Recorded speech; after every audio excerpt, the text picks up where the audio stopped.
For more on that story, I want to turn now to our guest, Tony Shaffer, Lieutenant Colonel Tony Shaffer, the president of the London Center for Policy Research and a CIA-trained former senior intelligence officer. Tony, good to have you back with us, sir. Well, you're talking about crazy, so I'm sure that's why you brought me on. So there yes. you go. We could talk about fitness. Are you gonna get into as good a shape as RFK Jr. at some point? Is that your plan? Well, I challenged Pete Hegseth on X to a pull-up contest, and I don't want to. He texted me back, and I don't think he's like he's busy already doing things overseas right now. So I think I'm good for now. But Vince, we have to get together and pull up sometime since you're from Marine Corps heritage, so that should be in your genes to do pull-ups. Yeah, well, I definitely need to get better. That's always one area I need to constantly improve. Tony Shaffer on Tulsi Gabbard.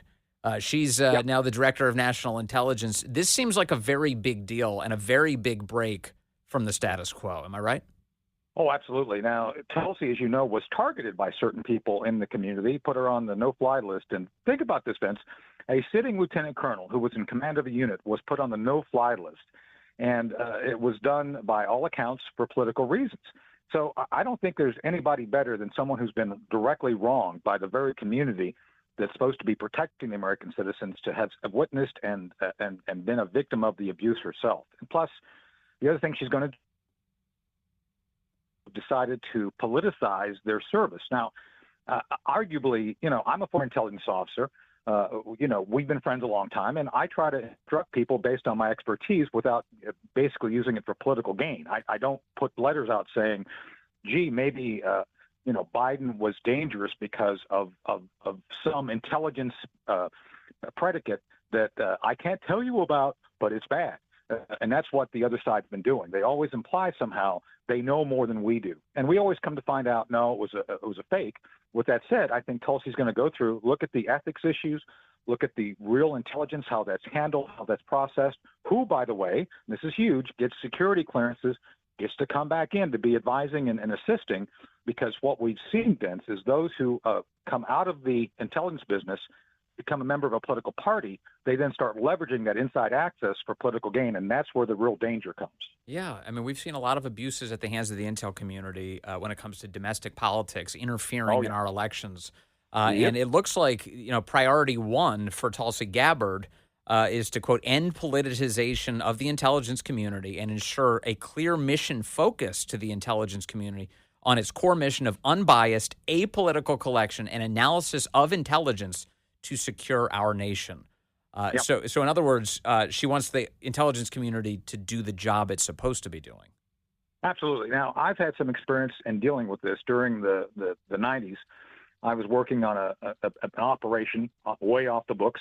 It was only known by a handful of folks. And during the process of that operation, I learned that the Clinton administration wasn't being quite honest with the American people. Now, I had a dilemma. Do I just kind of go along and understand that there's a policy issue that I have to leave alone, or do I start leaking it to political operatives? Well, I didn't, because my job was to protect the system of intelligence and how it was collected, not try to take that information and use it as a political football. So there's got to be a line that you draw morally to say, yeah, even if I don't agree with the policy, my job is to protect the system to gain factual information that is important. And obviously, in the end, that information was used properly.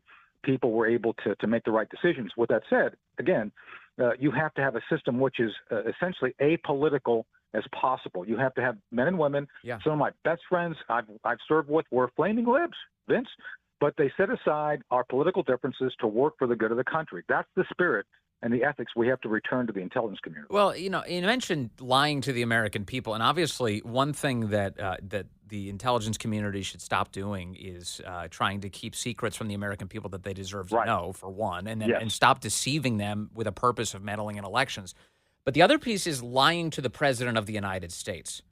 That's a piece of this too. I'm reminded of when President Trump was in office, the intel community, for instance, was hiding from him the extent of our presence in Syria, that U.S. troop numbers in Syria. And that was done in order to deceive the sitting president of the United States.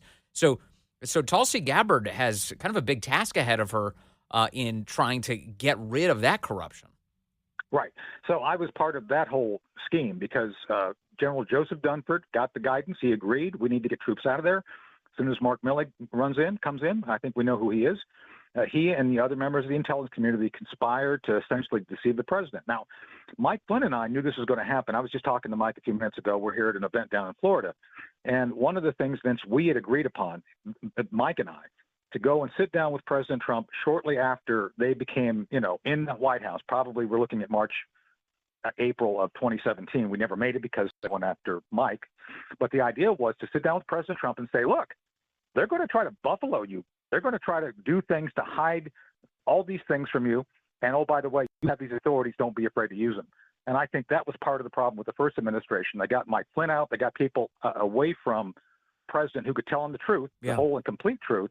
And then they used that access or that layer to limit his ability to do his job, which is improper, illegal, and frankly, something. All right. Can you still hear me? Sure. Okay, good. You broke up a little bit at the end there, but so let me ask then about the specifics of this role, the Director of National Intelligence, Tulsi Gabbard. Sure. The people have made a lot of hay out of this. Oh, she could bias the intelligence. She could deceive the president. This is the stuff that the groups that were cheering on the deceivers were telling us. But she is the conduit between the intelligence community and the president of the United States. What is she going to be able to do in that role, Tony Shaffer? So she's basically the arbiter of what agency does what. She's basically sits on top.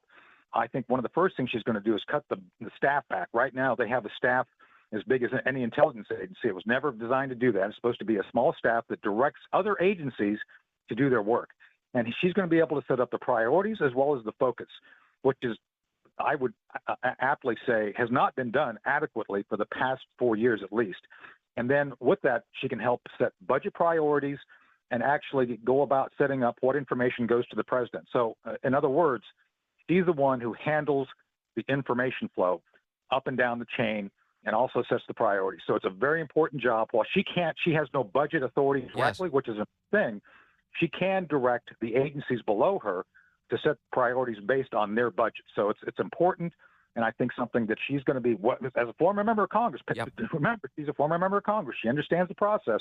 I think she's going to be very well versed in doing that job. Well, she's kind of done it all, hasn't she? She's been on the receiving end of abuse by the intel community, so she'll be on guard for the civil liberties violations. She's been a member of Congress, so she's familiar with what they have to handle in that capacity. And she's a member of the military. She's a veteran. She knows what it means to lose a soldier and the effect that has and the value of human life and what it means to be smart about how we use the people who volunteer to serve our country. And so, in other words, I think that she's conditioned to do this job wisely, Tony. Right. And this is one of the departures from the past. Everybody that President Trump's picking, especially Tulsi, is a doer, someone who's actually been out in the trenches, done the hard work, been out in the field, actually experienced these things firsthand. Many of the folks who have been in these jobs were academics with little to no practical experience. And that's one of the things, Vince, we've talked about on and off air. It was like having the high school debating team in charge of national security. Well, the high school debating team's been retired. Some of them are going to be indicted, just saying. And I think it's time for the adults in the room to be back in charge. And she's one of those adults. Yeah, it'd be like a high school debating team, but far more sinister. Like James Clapper was the director of national intelligence. That guy was lying about the extent to which the government was spying on the American people. And I don't anticipate that Tulsi Gabbard is going to lie to us about what the government is doing to our own people. No, especially Jim Clapper and several others, to include John Brennan, were all essentially glorified staff officers who were politically savvy. I'll say both Jim Clapper and John Brennan. They were brilliant bureaucrats who understood how to make themselves look good and act politically to get promoted. Jim Clapper is the poster child of acting politically. And I know Jim. I've worked with him. And I could tell you stories about some of the interactions I've had with him. And so everything he ever did was all about Jim Clapper and promoting himself to positions of authority. Same with John Brennan. So when you have that raw ambition without any intelligence to go with it, you see the wackadoodle policies and failures we've seen over and over again in the intelligence community. Lastly, what do you make of Mitch McConnell here? He was the only Republican to vote against Tulsi Gabbard. He released a whiny statement saying that she can't be trusted in the role. What do you think of him? Well, she can be trusted. She has been trusted. And I think this is indicative of the problems we've probably seen in the Senate, even when the Republicans had the majority. Just saying. I think there's some deeper issues there that go way back people should look at. So, yeah, President Trump just unleashed on Mitch McConnell moments ago as well. He keeps voting against all these nominees. Sir, always good to talk to you. Lieutenant Colonel Tony Shaffer, Thank you for joining us today.